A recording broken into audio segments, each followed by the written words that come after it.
So ఎవరైతే JNTH కింద ఇప్పుడు ఫస్ట్ ఇయర్ నుంచి సెకండ్ ఇయర్ నుంచి థర్డ్ ఇయర్ నుంచి ఫోర్త్ ఇయర్కి వచ్చి ఉన్నారో, చదువుతా ఉన్నారో, వాళ్ళందరూ కూడా వెరీ వెరీ ఇంపార్టెంట్ ఇన్ఫర్మేషన్. ఇది ఖచ్చితంగా మీరు తెలుసుకోవాలి. సో దాని గురించి చెప్పబోయే ముందు ఇంతవరకు ఈ ఛానల్ సబ్స్క్రైబ్ చేసుకునే వాళ్ళు ఎవరుంటే సబ్స్క్రైబ్ చేసుకుని వీడియో లైక్ చేసి షేర్ చేయండి. మీకైనా నాతో మాట్లాడాలంటే కాల్ మీ 4 ద్వారా కాల్ చేయండి. Telugu engineering Telegram channel join అవ్వండి. ఈ వీడియోకి హైప్ ఇవ్వండి. ఇక టాపిక్ లో వెళితే ఏంటంటే JNTH క్రెడిట్ బేస్డ్ డిటెన్షన్ సంబంధించిన లిస్ట్ అనేది మీ కాలేజెస్ కు పంపించడం అయితే జరిగింది. ఎవరెవరు డిటైన్ అయ్యారు, ఎవరెవరు డిటైన్ కాలేదని చెప్పేసి సెమ్ స్టార్టింగ్ లోనే మీ కాలేజెస్ కు పంపించడం జరిగింది. దానికి గల కారణం ఏంటంటే ఫస్ట్ ఇయర్ నుంచి ఫైనల్ ఇయర్ వరకు అడ్వాన్స్ సప్లీతో సహా రిజల్ట్స్ అన్ని కూడా రావటమే దీనికి కారణం.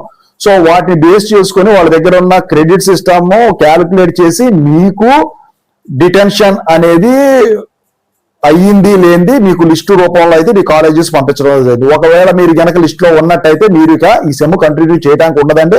1 ఇయర్ తర్వాత మీకు ఎన్ని క్రెడిట్స్ అయితే తగ్గినాయో అవన్నీ సప్లీ రూపంలో రాసి మీరు నెక్స్ట్ ఇయర్ మళ్ళీ మీరు జూనియర్స్ తో కూర్చోవాల్సి ఉంటుంది. అయితే మీరు డిటైన్ అయిన పీరియడ్ లో మీకు రియంబర్స్మెంట్ వస్తుందా అంటే ఖచ్చితంగా అయితే రాదండి. సో మళ్ళీ దానికి జనరల్ ప్రాసెస్ ఉంది. మీకు కనుక ఇంకా దాని గురించి డౌట్ ఉన్నట్టయితే నాకు కాల్ మీ 4 ద్వారా కాల్ చేయండి.